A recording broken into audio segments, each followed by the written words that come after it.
We are all very excited to have you here. Again, you can use the chat to communicate with one another, to include a land acknowledgement of where you're from, whether that's across Canada or even perhaps across the world.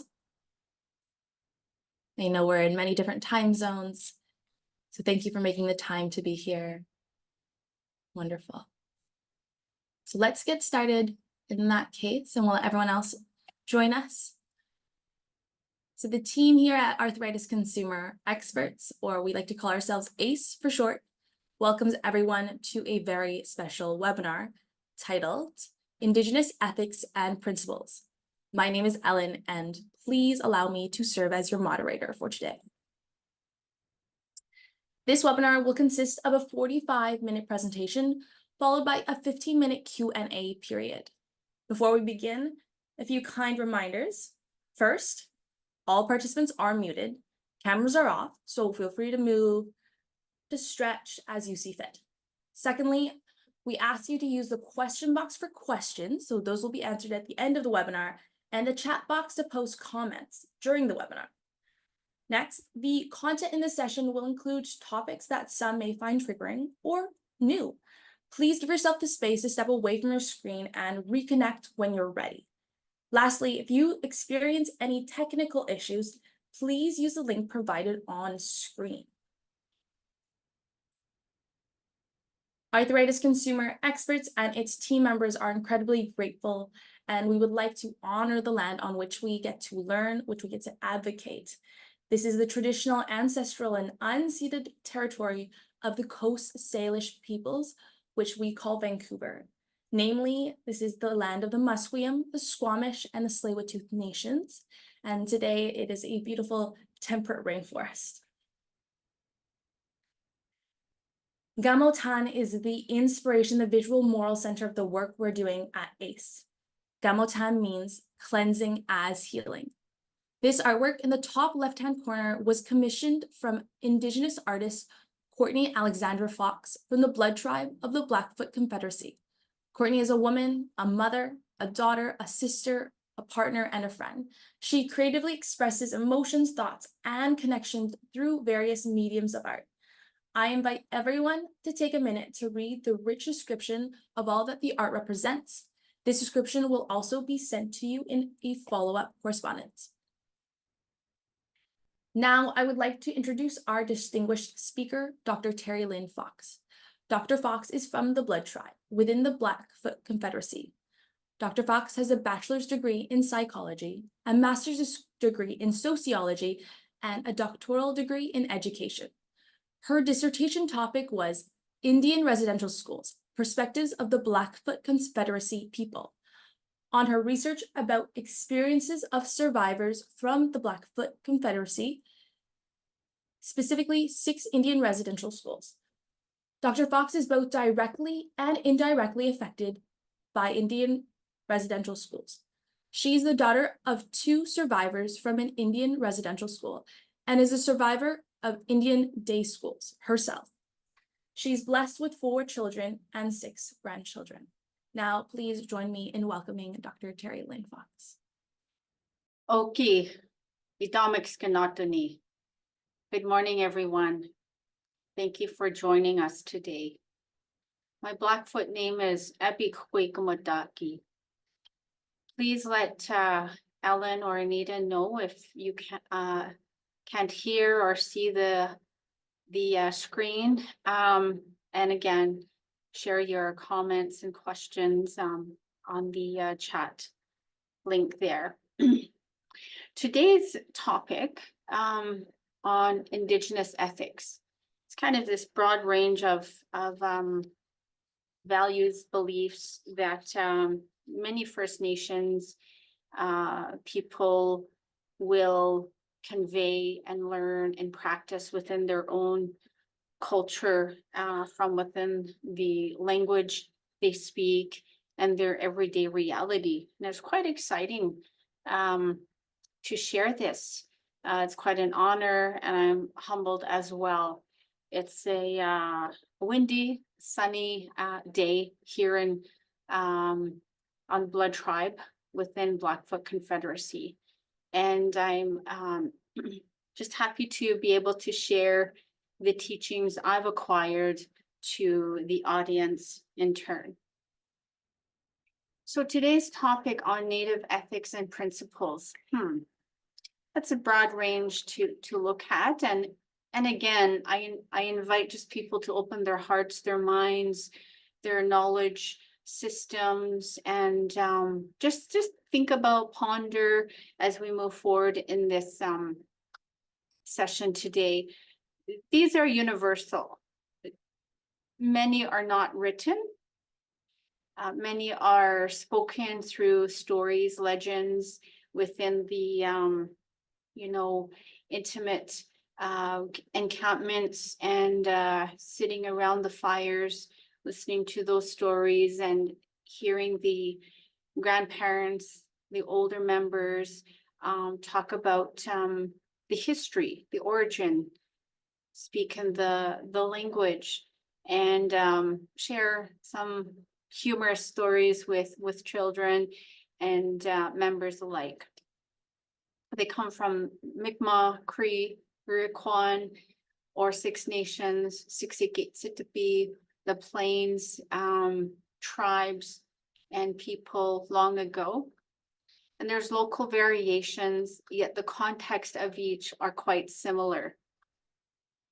And depends on the language you speak, may not be exact interpretation. However, we do the best we can to interpret from, let's say, the Blackfoot language into English and vice versa. There's no direct translation. There can't ever be, I don't think, but we'll do our best.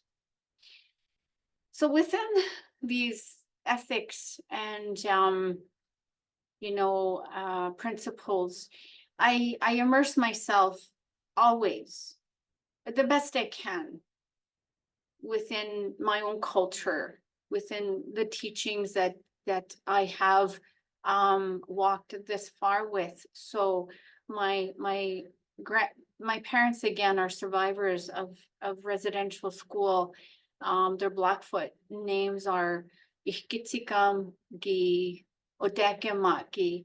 And my maternal grandparents, Mokakin and Buna, were ceremonialists, and they were grandparents and knowledge keepers for our Siksika-Sitapi, Gibetibis, and our way of life.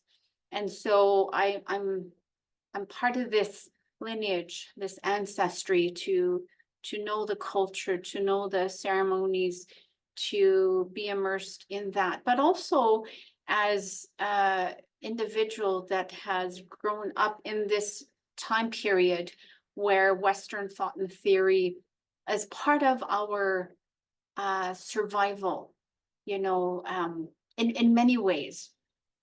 And I see that with the in a positive context, because we do operate in this Canadian society, the everyday milieu of living in several life worlds at one time and how we make sense of that. So I'm immersed in this culture, and without it, I'm not too sure how sane I would be, but I'm so appreciative and grateful that we still practice our ancient ways of knowing, being, and doing.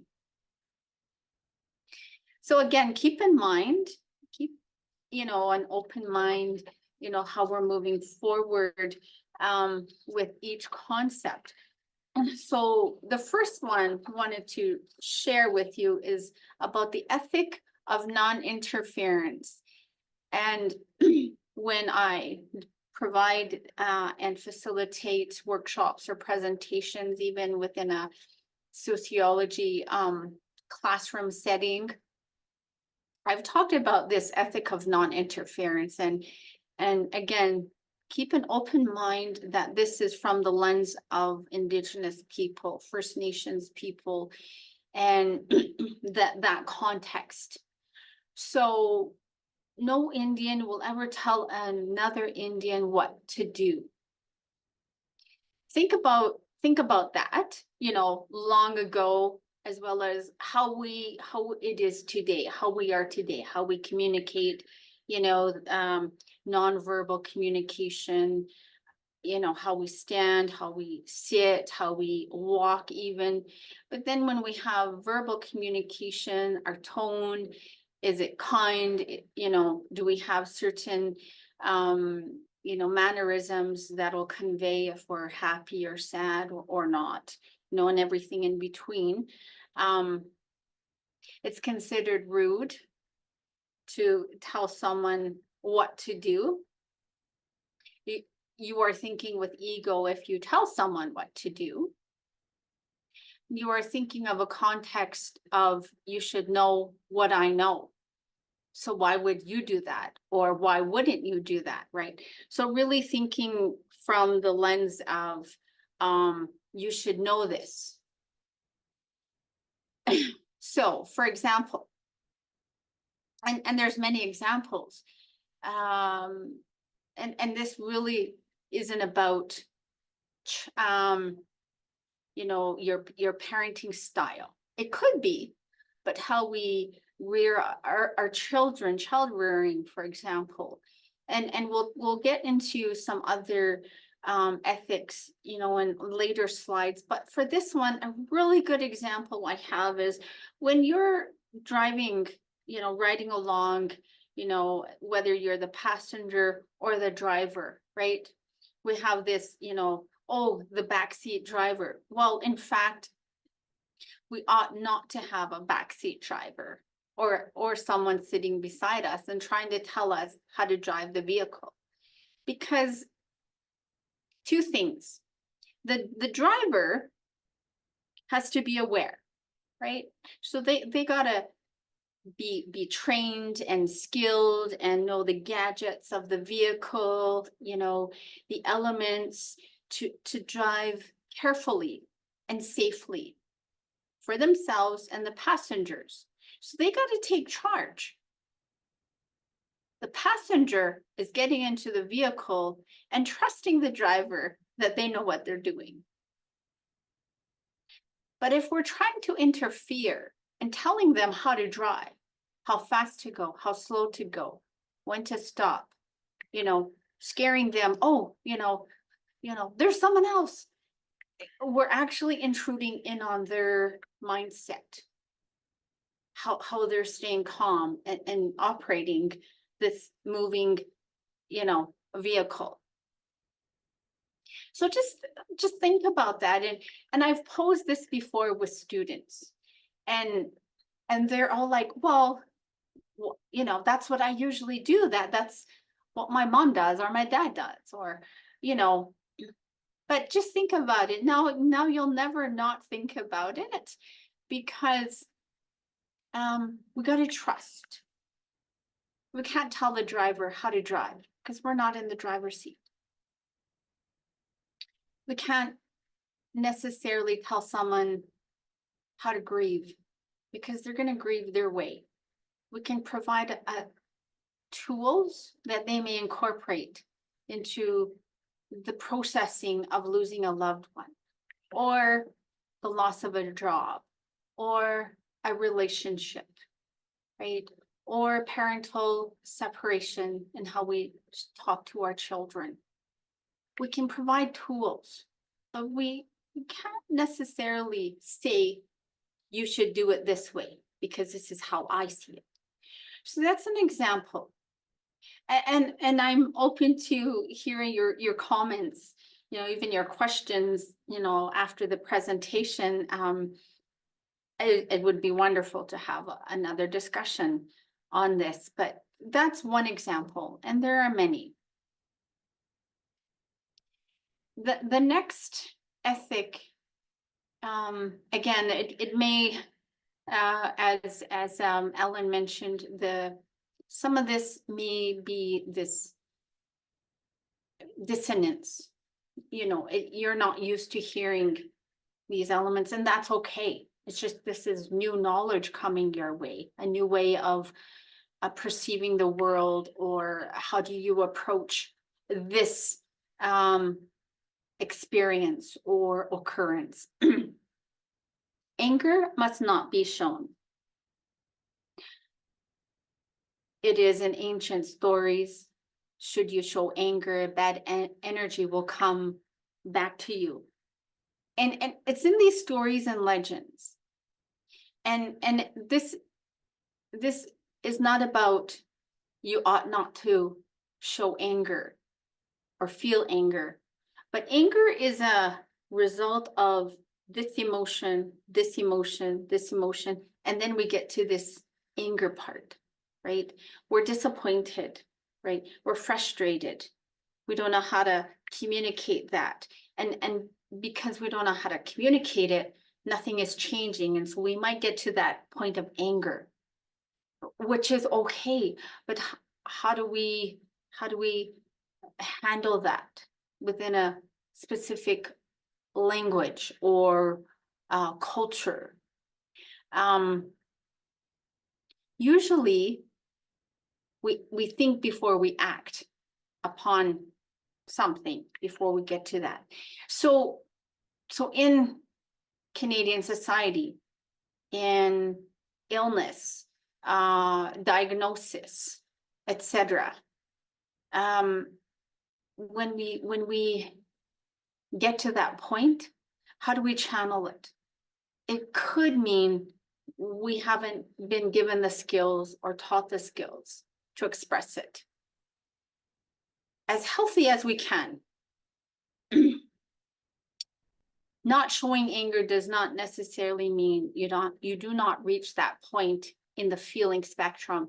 It means that you do not overtly express it. And so in today's society, we have rage and getting to that point of, I have no control, so I'm going to road rage.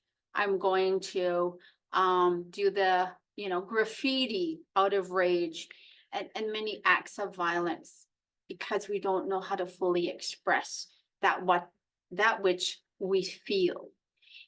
And if we do show anger, it may not be we're in control of ourselves. We're allowing this event or someone else to control us. And we understand that context as well. This is a interesting one, Indian concept of time. So just think about long ago, we had knowledge keepers in many cultures, many territories, many lands, talking about, time. And we were in sync with the seasons and the sun rotation, the earth rotation according to the sun, and et cetera, et cetera. So we were in sync with that. And as we went on, and there's devices that inventors have created over time to see where the sun is, the most productive time for this, and this. So when we think about time, when we have the saying, time is money, money is time, where did that come from? When did the 9 to 5 or 8 to 4 concept of work come into place? Why do children go to school at the same time parents go to work? Right? We have taken the connection we have to the sun, right? The sunrise and the sunset, and what we're able to experience and yes, accomplish in that day, in that span of time. Yet again, the involvement of humans and production and survival, so food, shelter, necessities of water, air, we're not always in sync with that anymore. And so the concept of time will take a little bit of pondering on your part to really understand, oh yeah, did this come from? Can I let go of my 1 hour appointment and then I'm on to the next, meeting? I'm rushing. The Indian concept of time means that if we're in a ceremony, if we're preparing for a ceremony, we know what we need to do. We are responsible and part of this protocol, this methodology of preparing. And therefore, all those involved with direct,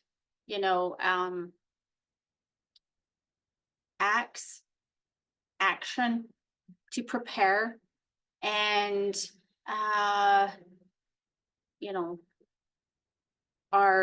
sweat lodge, for example, those that are part of that know what they got to do. So when everything is ready, the knowledge keeper, the elder, will let everyone know, okay, it's time for us to start. Come in. So then it's ready. Then it's gonna start. There's no okay, it's 3 o'clock, we're gonna start at this time. So when we are looking and learning about all peoples and cultures and languages and rituals and ceremonies, we need to see from a different lens than ourselves, especially when we're looking and learning about Indigenous people, First Nations people specifically. So in healthcare in general, we want to be able to provide that time to care for those that we care for. So this one was interesting. And there's this saying that says, oh, it's Indian time. We're a little bit disrespectful when we say, oh, it's going to be Indian time again, which means it's late. It didn't start at 9 a.m. It's starting at 9:30. Well, in fact, if we took the clock out of the picture, we started exactly when we're supposed to start. The principle that everything is shared. So all assets of a community, family, and extended family is shared, right? So food, resources is shared with everyone. There is no, this is mine, I'm not going to share, go fend for yourself. We don't take any more than we need to. In long ago times, we didn't have a freezer. Oh, well, let's put this in the freezer. We'll heat it up, later on. It was just in the now. Just in the now. The food was prepared. We eat now. And how they stored food, that's another teaching altogether, because our ancestors were really quite intelligent, innovative in how they stored foods. Equality and democracy, universal sameness. We are sharing, we're here together.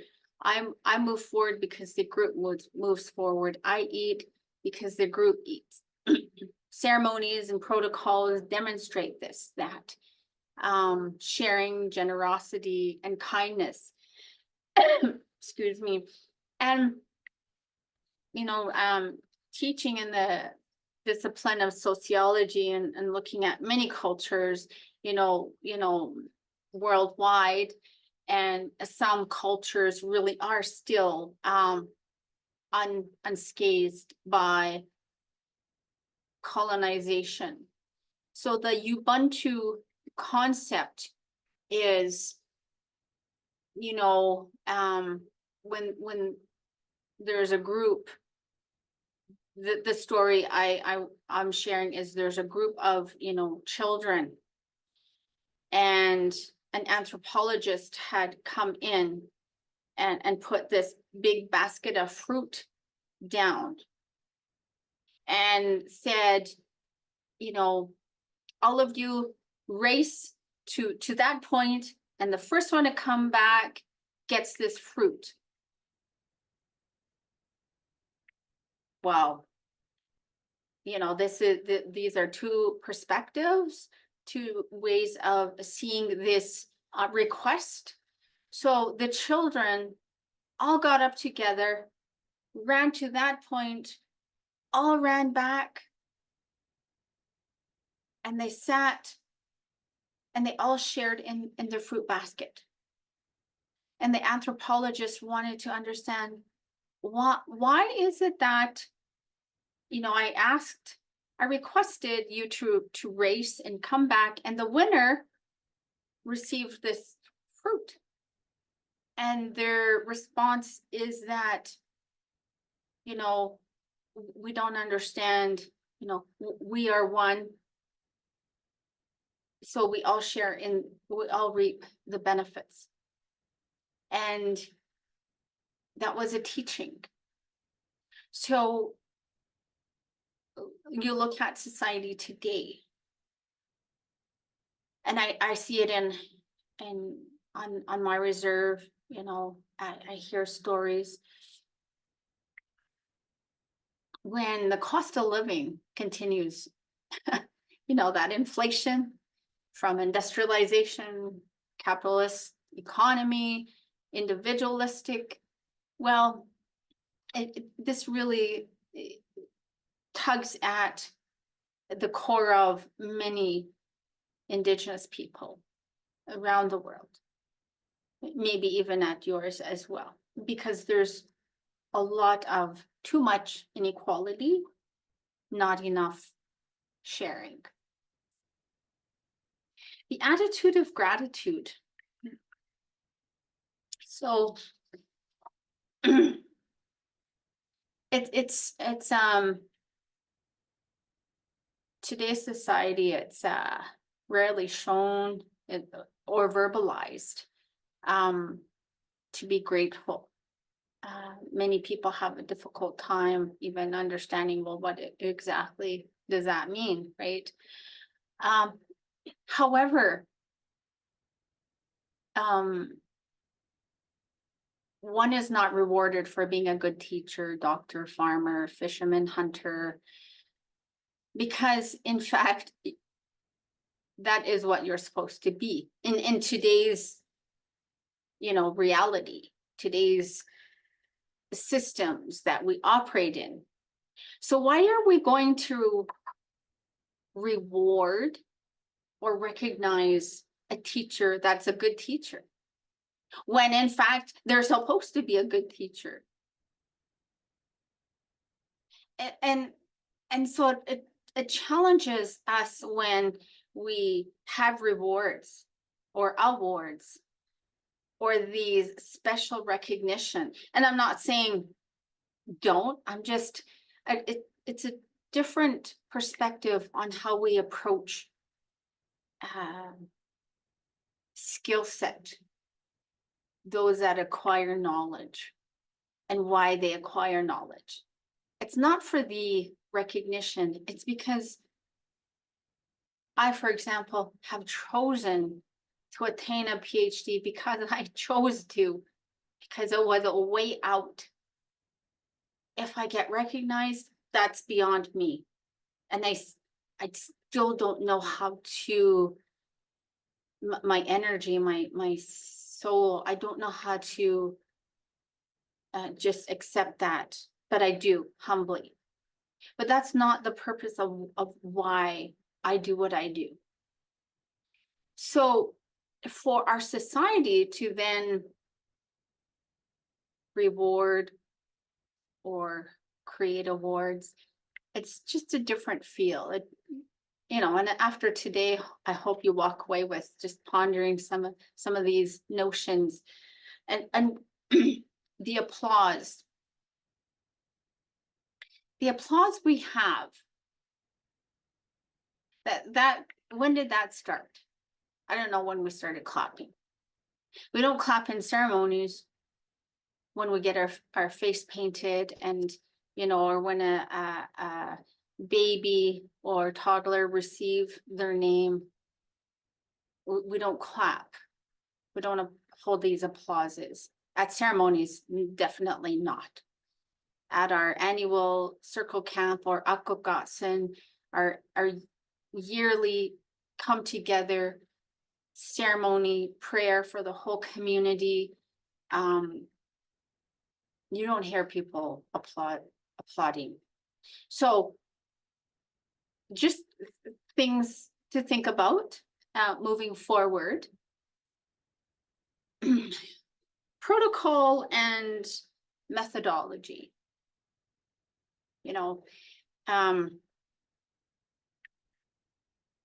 Just think about your ritual when you arrive to work. What do? Before you go to work, what's your methodology? When you wake up, after work, your sporting events. There's protocols you have, rituals,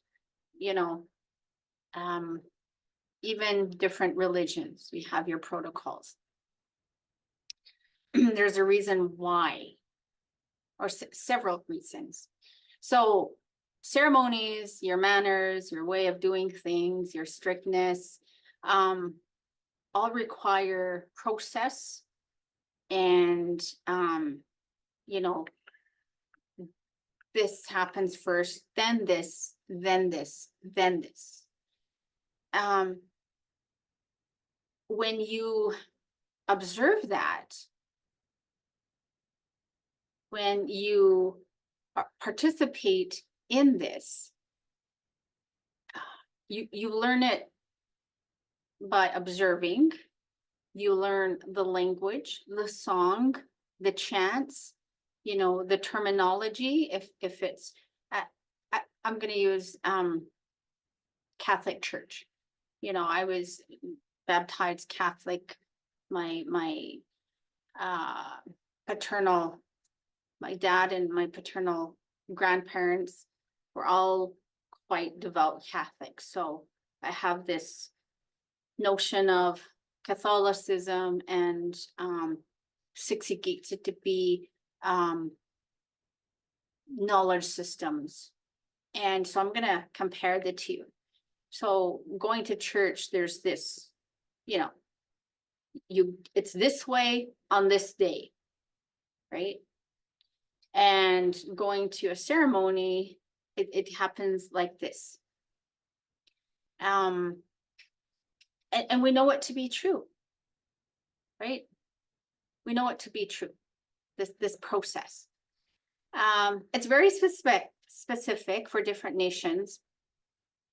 Our clothing, our food preparation, how we speak to someone, how we sit in ceremony, how we enter a teepee, it requires this, I'm going to say unbridled, I'm going to say this bridled behavior that we don't tell our children, but by them observing and seeing the process, being immersed in the process,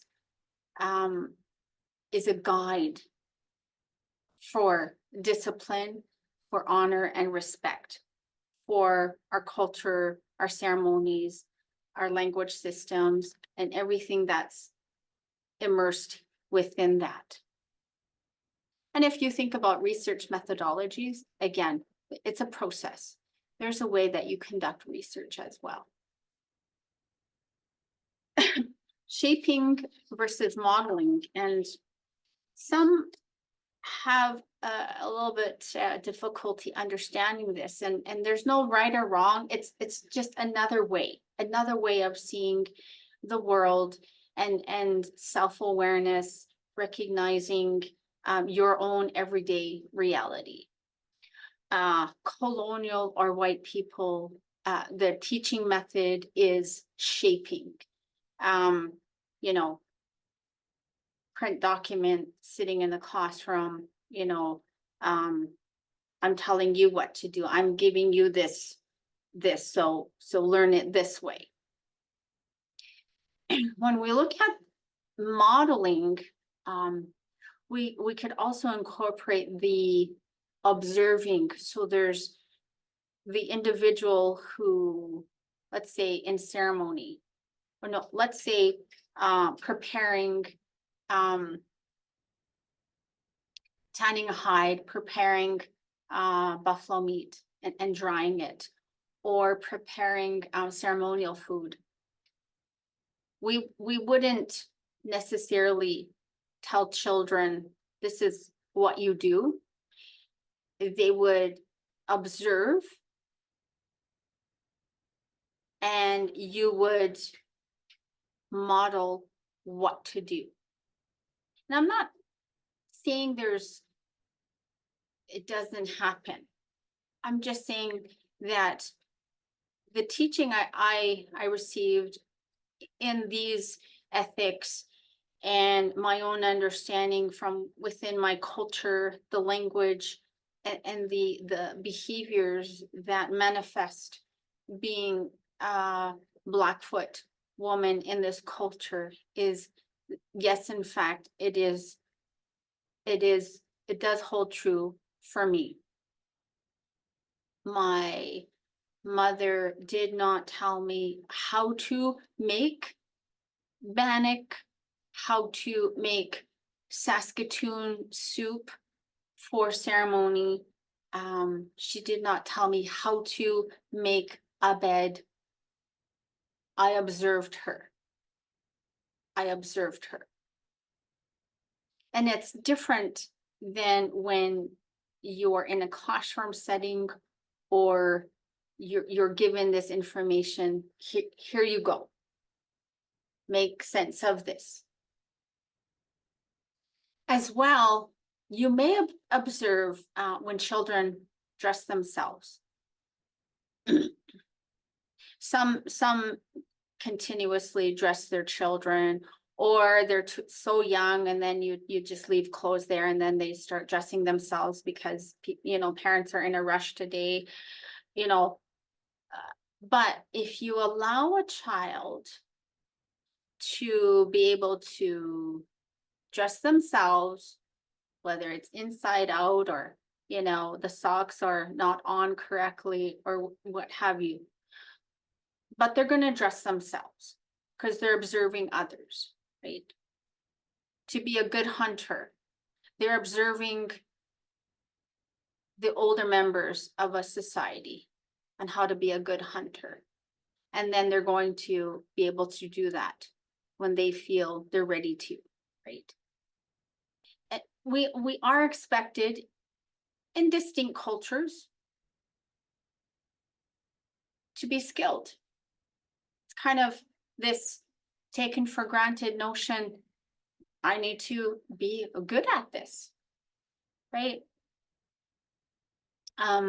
Just some examples. And again, please feel free to share your questions, comments in the chat box. Conservation or withdrawal reaction. So this one, again, I'm going to share a couple of examples. So for a non-native person, you're this anxiety situation, a lot of people may talk their head off, right? You feel better. Oh, do you feel better? You've released what you're feeling. But then it might happen again, and then they react again. And then, so this behavior continues without realizing, oh, how am I self-aware that I don't get to this anxious point, that I actually, in fact, have learned from my actions. A First Nations or Indian person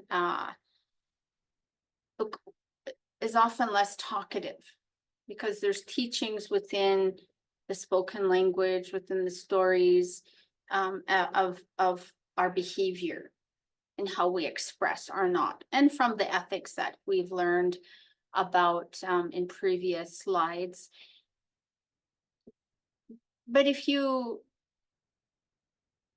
look at some documentaries, some, depictions of Indian people, you'll see that they're not talkative. They're not the social butterfly. There's reasons why within the culture. We've come away from ancient times. We're not all hunters and gatherers. There are many, but we're not all. But for example, the conservation of your energy. So let's say you're taking a walk in the forest or along a canyon or a coulee or something, and you fell down and you broke a leg. What would you do? What would you do? Would you yell and scream, help, help, somebody, you have, no cell phone, what would you do? Or would you do quick thinking through your teachings? What can I do at the moment? Am I okay? What do I have around me? How can I help myself? So if you said, yeah, I would scream and yell, well, you would invite the animals. So you would be their supper or breakfast but if you conserved your energy, because if your blood is going, your heart's beating, it gets your blood going. If you have a break, this wound, you need to conserve your energy so that you can think clearly. So that in time, whether it's 20 minutes or a half hour, your body has settled. You might have been able to mobilize yourself, brace your leg, and just walk slowly, quietly to a place where you may be able to get help or be at a safe place. So these are some areas where we don't think of it necessarily every day. You could apply these to different scenarios in a classroom setting, in even when we've had lockdowns, school shootings, etc., threats. How do we react? It's nice to practice these drills, but when Indigenous cultures know this, because they're in sync with the environment, when the animals are brothers and sisters and equals, then we're aware that to be calm and think rationally and clearly, how do I get to safety, or how do I stay safe? That makes a big difference. I'm just looking at the time. Dependence, independence, and interdependence. So from a First Nations context, and I'm just going to talk about this vivid example. Social assistance or welfare, the welfare system. It didn't exist for First Nations people. Not until the 1960s, the government introduced this system of dependency versus independence. So many pre-treaty signing or pre-contact were not dependent, but were interdependent. We knew through modeling how to help the whole tribe. And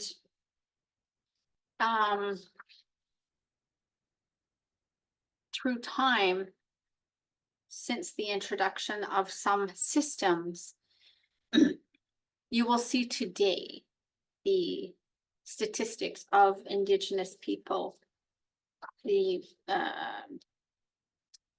the social assistance rate, the decrease in low levels of educational attainment, and that shaking up of a traditional way of life to living in a colonial Euro-Canadian way of life, but not being able to practice that traditional way of life. So we have this conflict there. Now we add in trauma, we add in the oppression. And so it's the system that is quite unsteady, just to say the least. And you look at the healthcare data, the chronic disease and illness data.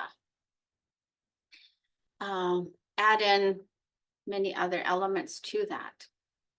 So what we want is to be aware of and create a pathway so that independence and interdependence are elements, are ethics that we strive towards, and not dependent on a system or a substance that exacerbates ill health. So 45 minutes, it's just not enough time. Nonetheless, introduction to ethics and principles from within an Indigenous lens, again, broadly speaking.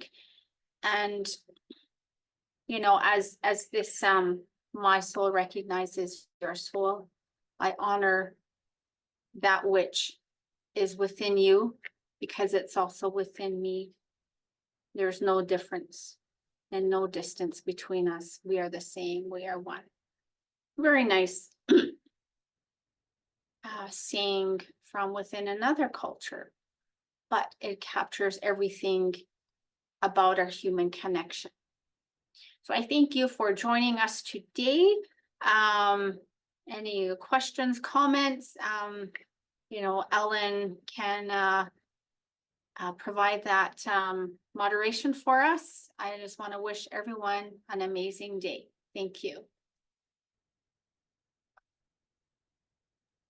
Thank you so much, Dr. Fox. I always, even though this is my second time learning about Indigenous ethics and principles, I think there's a deeper understanding that comes every time you reflect on these concepts, because as someone who is, you could say, Western trained, it is a stark contrast to what we learn.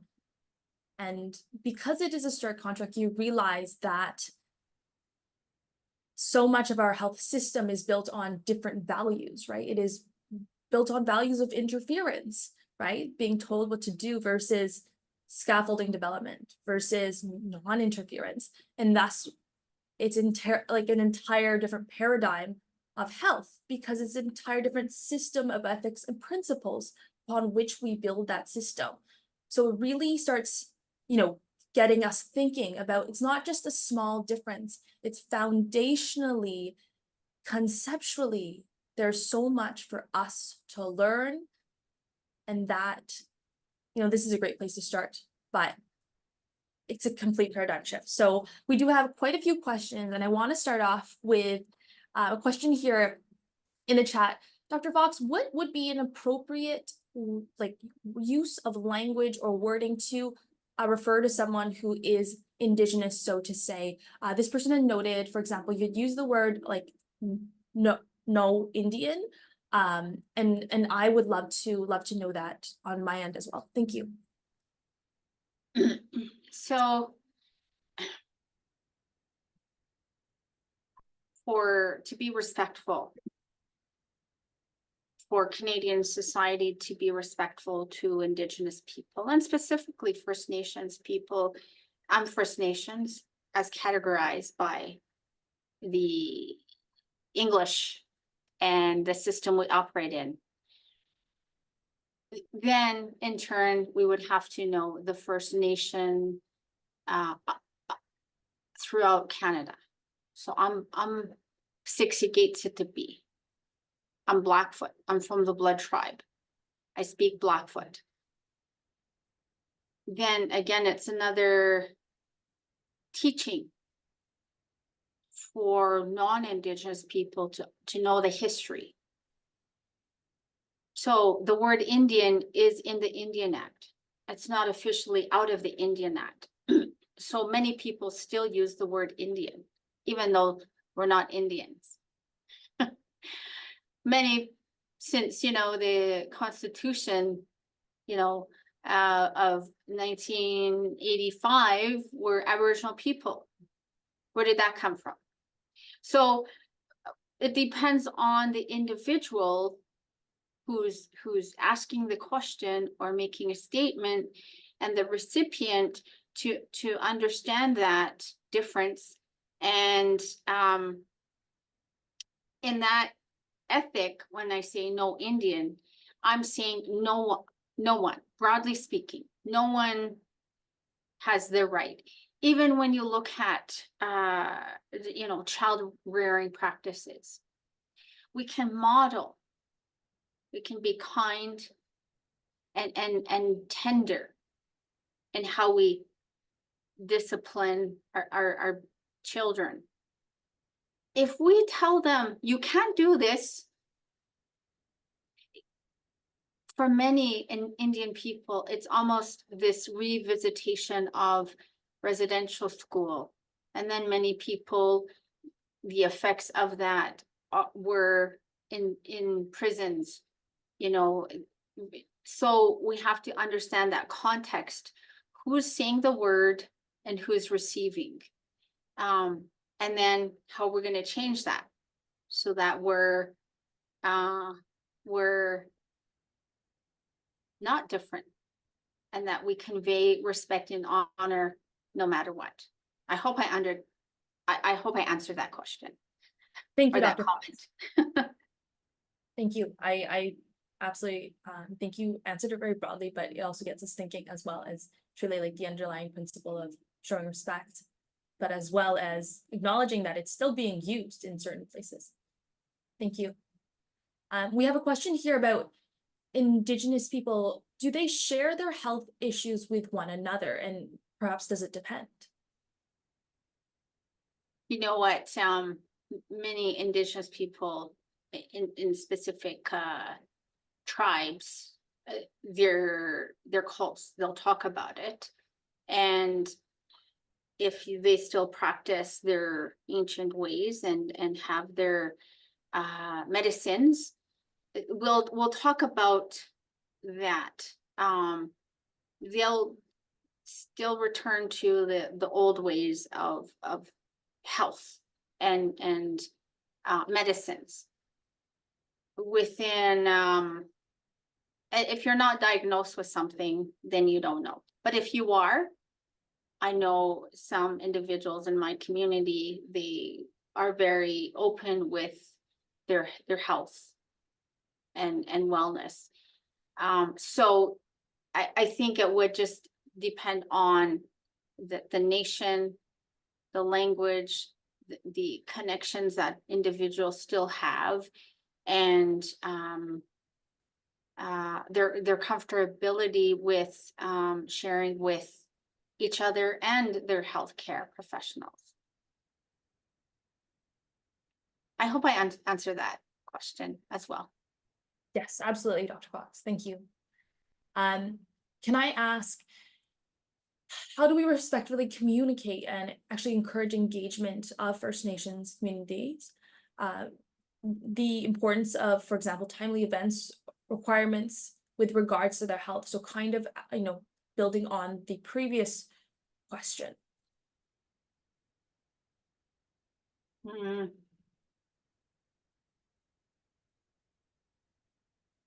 Can you repeat that? I'm just trying to navigate. I think the question is from an outsider or a Western lens.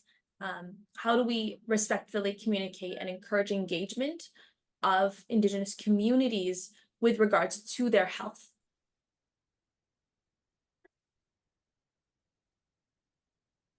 So if they haven't looked at our website, look at our website. We talk about those reconciliatory pathways. You almost need a gatekeeper. You know, you need that person that is part of a First Nations community, but also linked to this healthcare system in the context of Western knowledge and pathways to really have that engagement with knowledge keepers, with the elders, and what that's going to look like from this amalgamation, this infusion of Western and traditional health systems. But it's really about knowledge systems coming together, because long ago we didn't have separate systems. We had a way of life, and really compartmentalizing health, education, you know, social activities. It's still something that, you know, old people are still trying to grasp. Whereas long ago, we just had a way of life that had all these elements. So again, it's going to take time. It's going to take practice. It's going to take building relationships, respectful relationships that are beneficial and respectful for those coming together. Yeah. Agree, Dr. Fox. I think what I've learned from you is that number one, it's not quite the simple answer of, here you go, this is how you do it. It's acknowledging that perhaps we need to look at it very differently from this perspective of we first need to build relationships, right? Trusting relationships, we would demonstrate how genuine we are in our commitment. And then perhaps we play a scaffolding role. We support Indigenous peoples to build their own health. It's not us leading the way. It's not us engaging, right? It is simply us supporting, and that is a completely different mindset. So thank you, Dr. Fox. And I know you have some resources to share with everyone. We will be sending those out in our follow-up correspondence. And I apologize if I did not get to your questions today, but in light of time being a construct of Western society and Western civilization, I will just wrap up really quickly. And sorry, everyone.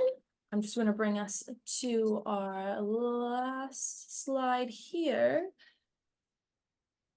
So Dr. Fox had given us some words of wisdom when we were meeting to design this webinar. And she had said, you know, to become aware of self, and you can understand that as a researcher when we think of the word biases. When you then understand your biases and then you learn, you can use those insights to inform a daily practice of how you reflect on some of your biases or some of your beliefs or some of your values even. And that can then shape your own roles and responsibilities as we move forward with Indigenous peoples. So this is very much so a individual piece of, in Western society, we could say homework, but we encourage everyone to think about kind of these steps, and maybe that is a very important foundation for all of us to move forward. And with that, I will thank you for attending. I will ask kindly for your feedback to help us improve the future webinars. It's going to be a very quick survey that will appear when you exit, or we'll also email it to you in our follow-up correspondence. We'll encourage you to subscribe to our newsletter and follow us on social media so you'll be notified of upcoming events.